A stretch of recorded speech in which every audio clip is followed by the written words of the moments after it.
Washington, CNN. President Donald Trump and his Russian counterpart, Vladimir Putin, spoke for a second time on July 7 in a previously undisclosed discussion, the White House confirmed on Tuesday. A senior White House official told CNN the discussion was nearly an hour. The White House, in a statement acknowledging the meeting, contended it was brief and said Trump spoke with Putin through Russia's translator. The U.S. translator at the dinner, each country was only allowed one, spoke Japanese. The White House said. National Security Council spokesman Michael Anton said no other staff were present for the discussion. The White House statement said the conversation took place in full view of other world leaders and their spouses at a dinner hosted by German Chancellor Angela Merkel during the G20 summit. Trump was seated near Japanese Prime Minister Shinzo Abe and Abe's wife, while First Lady Melania Trump was seated next to Putin.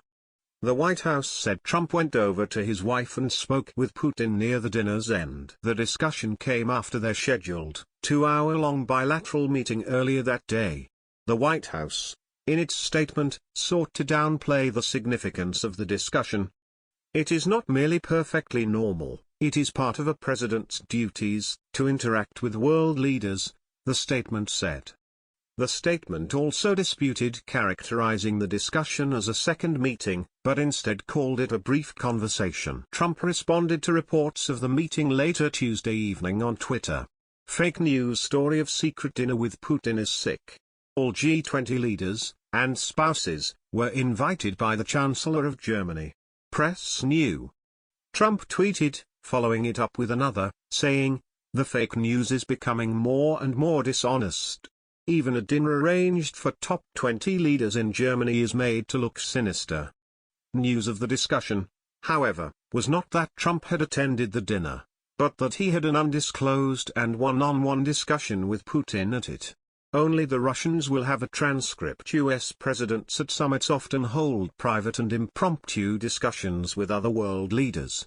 However, the lack of immediate disclosure from the administration as well as Trump's own posture with regard to Russia raised significant questions following reports of the discussion having taken place. John Kirby, a CNN diplomatic and military analyst who was a spokesman for the State Department during the Obama administration, said smaller, informal meetings were common and were often where heavy lifting could get done. But he also pointed out potentially problematic aspects of the meeting. While smaller pull-aside meetings are common, it is strange that a pull-aside with someone like Putin, especially Putin, would not include at least another national security official and a translator, Kirby said. He pointed out that the lack of a U.S. translator or other support meant the U.S. would be without a scrupulous translation or a record of what was discussed. In this case, we have none of these things, Kirby said. And only the Russians will have a transcript. Not good. Democratic Delaware Senator Chris Coons, speaking on CNN's The Situation Room with Wolf Blitzer, said he had heard of the meeting from a source on Tuesday morning. Coons said his source suggested Trump got up and went over to sit down and speak with Putin for a very long period of time.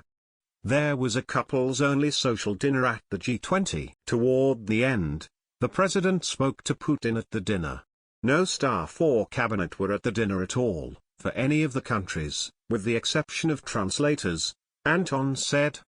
Coons said Trump didn't bring a U.S. translator and relied on Putin's, which the senator called a basic failure in terms of national security protocol.